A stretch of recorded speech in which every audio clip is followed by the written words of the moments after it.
எனக்கு என்ற எந்த தகுதியும் கிடையாது. நான் என்னத்தை தான் இந்த உலகத்தில் சாதிக்கப் போகிறேன் என்று தன்னைத்தானே நொந்து கொள்ளும் ஆத்துமாவே, இன்று கர்த்தர் உங்களுக்கு சொல்லுவது 2 கொரிந்தியர் 3:5. எங்களுடைய தகுதி தேவனால் உண்டாயிருக்கிறது. தாவீது ஒரு தகுதியற்றவன் என்று சொல்லி அவர் தகப்பனும் சகோதரரும் முடிவு செய்ததினால் சகோதரர்கள் யுத்த வீரர்களாக இருந்தார். தாவீதோ அசட்டை பண்ணப்பட்டார். அவர் காட்டில் ஒரு மூலையில் ஆடு மேய்த்துக் கொண்டிருந்தார். அவர் தன் தகுதியை தானே வளர்த்து கொண்டார். கர்த்தர் நிமித்தமாக.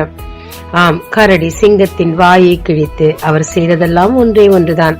தேவன் மேல் மிகவும் பிரியம் வைத்து துதித்துக் கொண்டே இருந்தார். ஆனால் தேவனோ நீ மட்டுமே தகுதியானவன் என்று சொல்லி சாமுவேல் மூலமாக அபிஷேகம் செய்து ராஜாவாய் ஆக்கினார். பேதுருவின் தகுதிதான் என்ன? படிப்பறிவு அதிகம் கிடையாது. வலை நிறைய மீன் வந்த போது பயந்து என்னை விட்டு அகன்று போகும் நான் பாவி என்று அறிக்கைவிட்டவர். சிலுவையின் மரணத்தின் போது அவரை சபித்தவர். அவர் மரித்து உயிர்த்தெழும் முன்னாடி அவரை விட்டு ஓடிப்போய் திரும்பவுமாய் மீன்பிடி தொழிலில் இருந்தவர். ஆனால் கர்த்தரோ அவரை தேடி சென்றார். இந்த கல்லின் மேல் என் சபையை கட்டுவேன் என்று ஏற்கனவே சொன்னேனே, அந்த வார்த்தையை நான் மாற்றுவதில்லை. நீ என்னை இன்னும் நேசிக்கிறாய் என்று நான் அறிவேன்.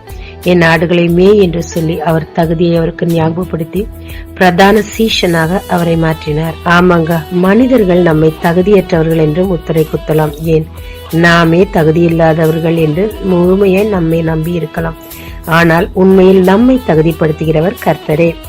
அவர் மேல் அன்பு வைத்து தாவீது போல் அவரை துதித்துக் கொண்டிருக்கும் போது, பேதுரு போல முழுமையான அன்பு வைத்து எதையும் செய்ய துணிவேன், என்னிடத்தில் பலவீனம் இருந்தாலும் துணிவேன் என்று சொல்லி முன் வரும்போது தேவன் அந்த அன்பை கண்டு நம்மை தகுதிப்படுத்துகிறார்.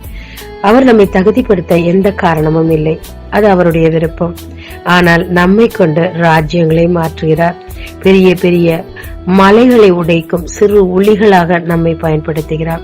நம்மை கொண்டு எல்லாவற்றையும் சாதிக்க அவரால் முடியும்.